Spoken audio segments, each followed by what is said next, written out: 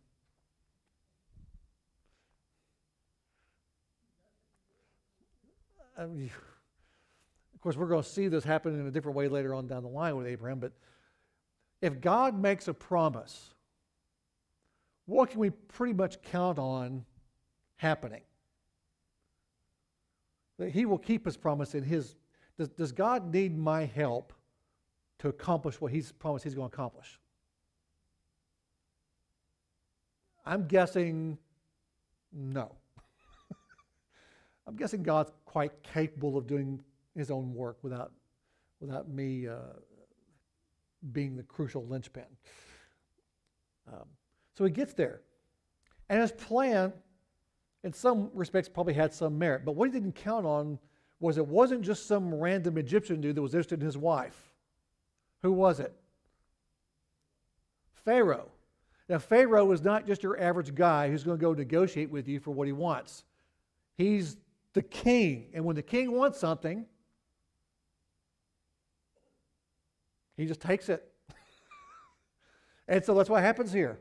Instead of some random clan leader or just some higher up or some guy who's raised to make Sarah's wife shows up, and instead of one of those guys who's showing up and maybe negotiating with Abram for a dowry or whatever, Pharaoh hears about her and says, "Come on," and there's no negotiations. There's just he takes her. Now he does in fact end up being generous towards Abram.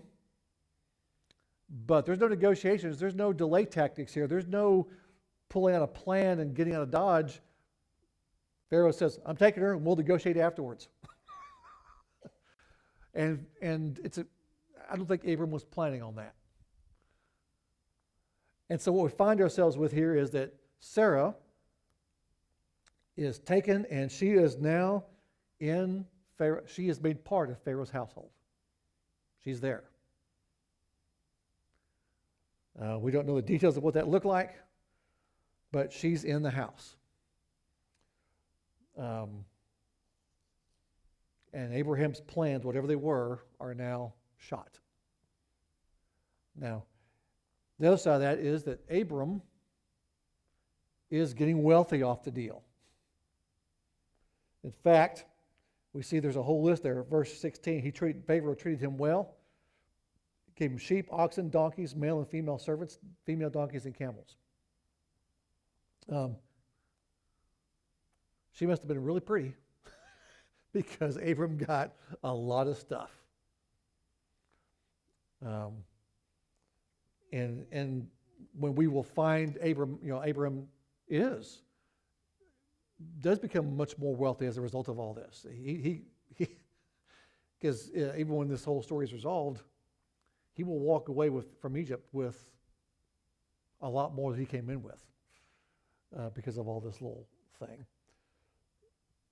Abraham is trying to be clever, trying to accomplish God's purposes on his own, on his own planning and plotting.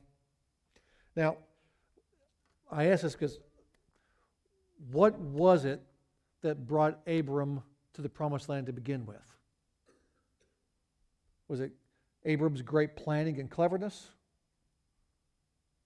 What was it? God's promises and Abram's faith. God said, "Go." Abraham said, "I believe you, I trust you, I have faith in you, I'll obey." And that's what got Abraham to this point. And yet now we've gotten to this point, and what is Abraham now doing? Something different. I mentioned the Tower of Babel a couple times, but there's an interesting, we tend to think about Abraham in a completely different realm of history from the Tower of Babel. And I'm sure there's a significant amount of time between these two events. But in the storytelling of the scriptures, these two events are right next to one another. And what you see is a real contrast where God had told the people following Noah, you spread out around the world and multiply.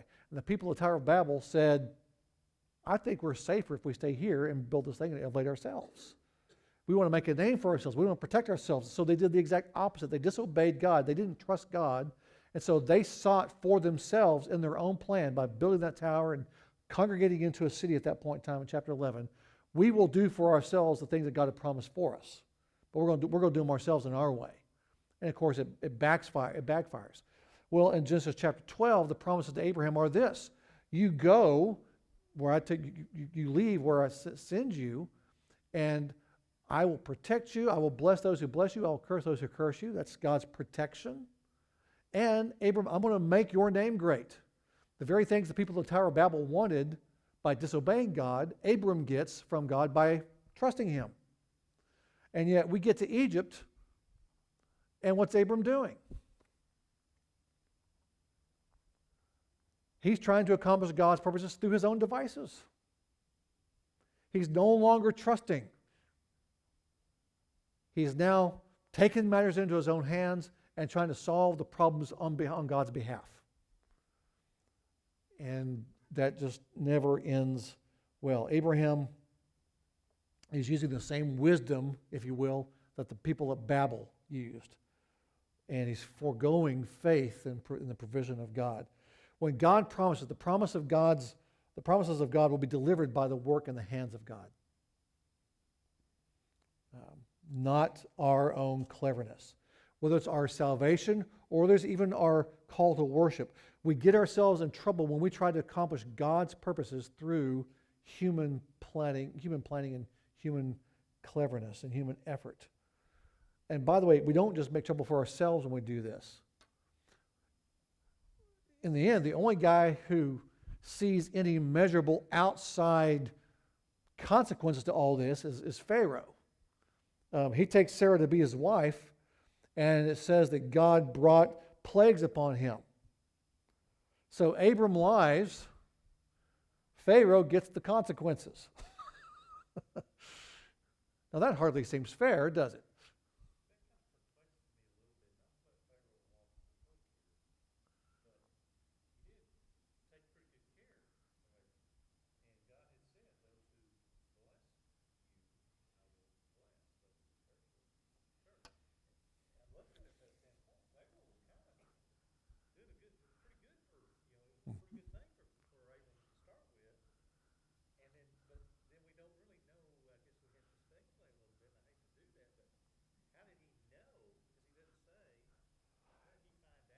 Yeah.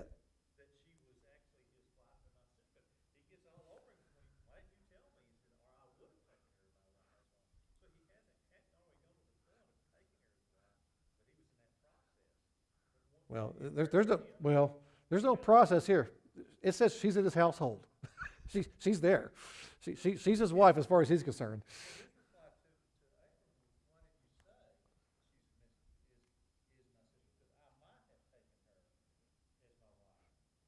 Well, see, the New American Standard has it this. Why'd you say she's my sister? So that I took her for my wife. Yeah. Yeah.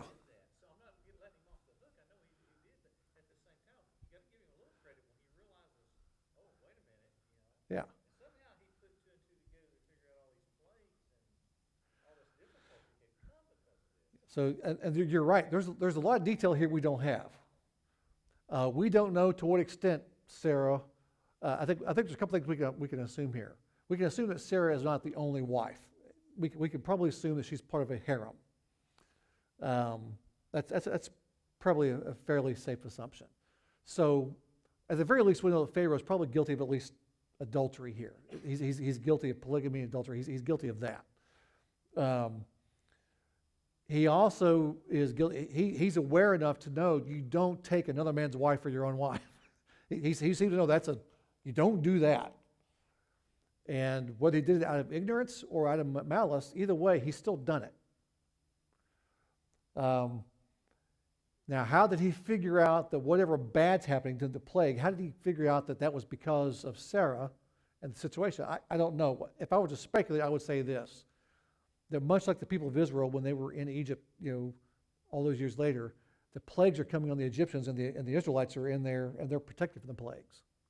I'm speculating to a certain degree here that whatever plagues are hitting the household of Pharaoh, Sarah is sitting there experiencing none of it. And she's the only one escaping the consequences. That's going,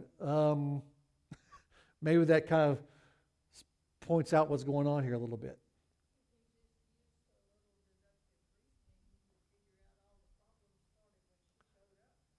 Probably.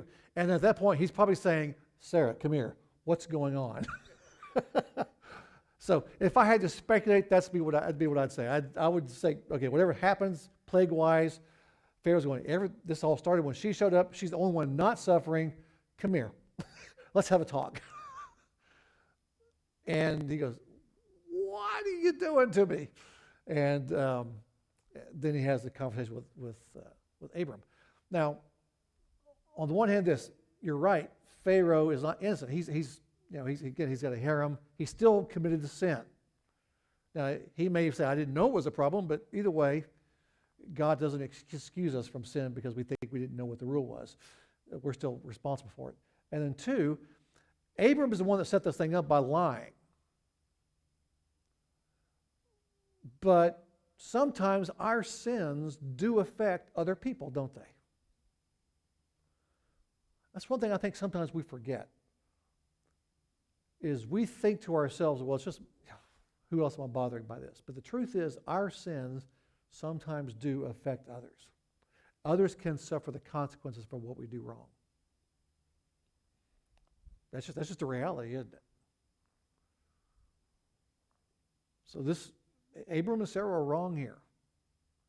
And they've had great faith up to this point, but for whatever reason, like us sometimes, you can have those days, man, you can have a day or a week or a month, you go, man, I have been knocking it out of the park. I am really walking with God. Things are going well. I'm trusting and this and that. And then you can have that next month where you pull one of these. Abram's like us.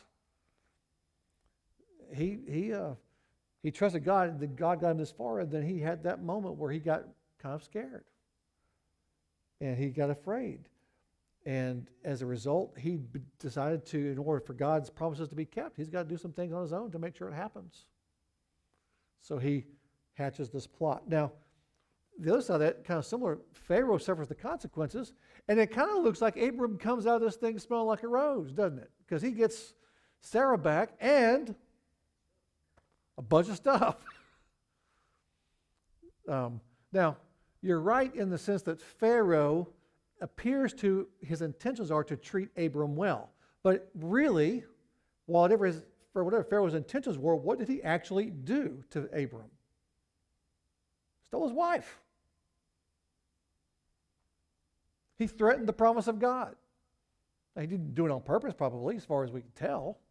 He didn't know that's what he was doing, but he still stole Abram's wife. Well, okay. He bought her against Abram's will. But,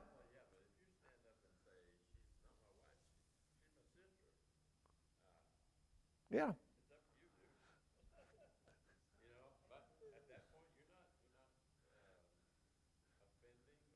Yeah. Yeah, maybe Pharaoh should have asked a couple questions about what's going on here.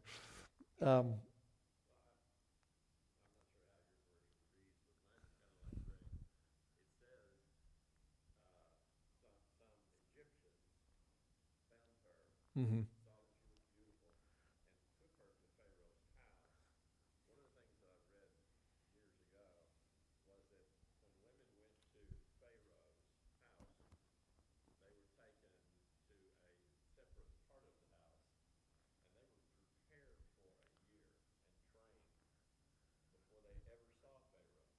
Well, I know that's like for Esther. That was definitely the thing that I know that's exactly, we do know for sure that was the case with Esther.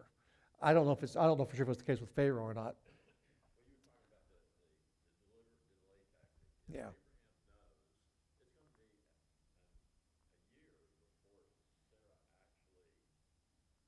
Is with him. Yeah. Yeah. But I still think once she's in Pharaoh's house, it's going to be pretty hard to get her out. Short of going all, action movie. Yeah. Yeah. Now, all that to be said, by the time it's said and done, Abraham's got Sarah and he's got stuff. And leaves with it because Pharaoh doesn't ask for it back. Now, what does happen is this. Abram doesn't just leave. He is forcefully shown the door. Pharaoh says, you're going to go. And I got some armed guys here who are going to make sure you go and that you go right now. and don't you dare show back up.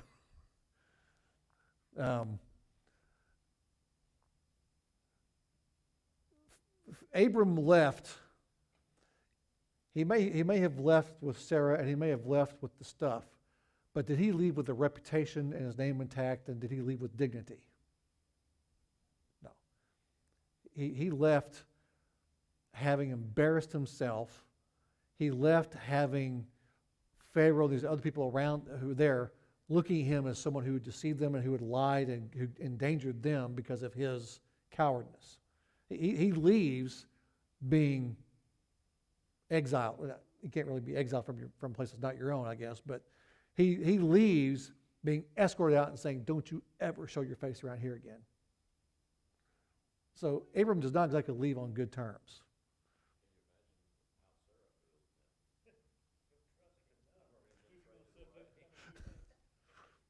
Yeah, I can't imagine, oh, but honey, I know it's one bit, but you're so pretty. Yeah.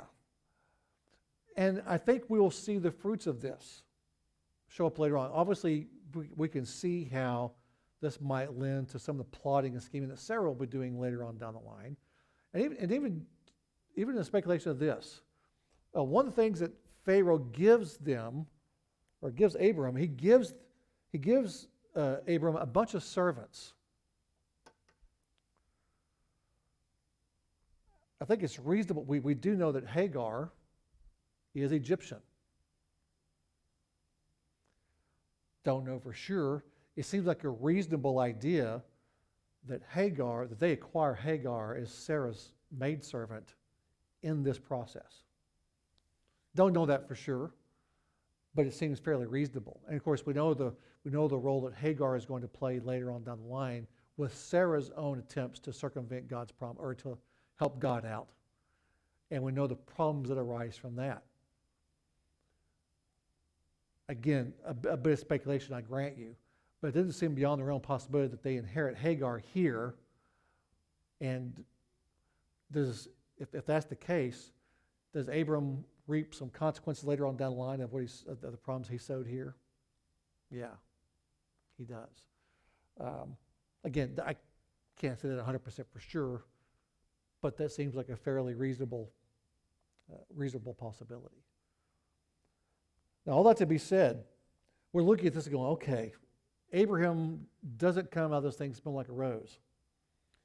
It appears that his faith got overwhelmed by some fear. He tried to keep God's promise for God. And the result was, not only did he probably put Sarah in some danger, he actually didn't do a whole lot for Pharaoh. And Abraham walks away with a bad reputation, and perhaps even sows seeds of what will be some pretty bad family problems down the road because of what takes place here in chapter 12.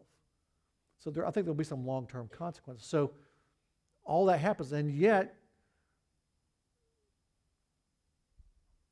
and without God intervening with the plagues, what probably ends up happening here? We don't have Abraham and Sarah probably anymore. But God does intervene. Why does God intervene? Because he had a plan. God made a promise. God had made a covenant. And Sarah's inability to have children or her impending marriage to Pharaoh are not going to keep God from keeping his promise. In fact, Abraham's faithlessness is not going to keep God from accomplishing his purposes. And so God will even take Abraham's faithlessness here. He will take Abraham's fear and he will use it in a way that will ultimately still fulfill God's promises. He will, at least I don't know about you, but it tells me that whether it's the worship and the sacrifice and the altar building, that God provides that stuff. God makes a promise. He provides the power, the plan. He provides the purpose. He provides the means by which. I can't defeat the promises. I can't short circuit the plans of God.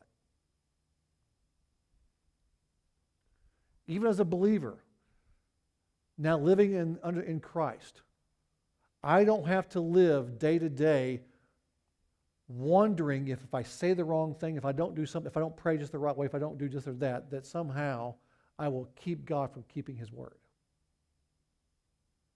Now, I don't mean to say that the fruit, our obedience is irrelevant. That's not what I'm trying to say. But what I'm trying to say is this. I don't have to live in day-to-day fear that I might mess up God's promises. That when God says, I have saved you in your mind based upon the work of Christ, I can take that to the bank. And that he will keep his promises. All right. Chapter 12 of Abram. We've used up almost our entire time tonight already. We are going to take some time to pray here. I would encourage you online to take some time tonight to pray as well. I hope you could join us this coming Sunday. It's Mother's Day. And I'd also be remiss if I didn't say this on Sunday morning. I should have. This coming Saturday afternoon, 5 o'clock on Mount Nebo. Our oldest son's getting married. You guys are invited. Hope you all can make it up at Mount Nebo. I was supposed to say that on Sunday morning. I didn't do that. So I'll say it tonight. Y'all have a good evening. We'll see you soon.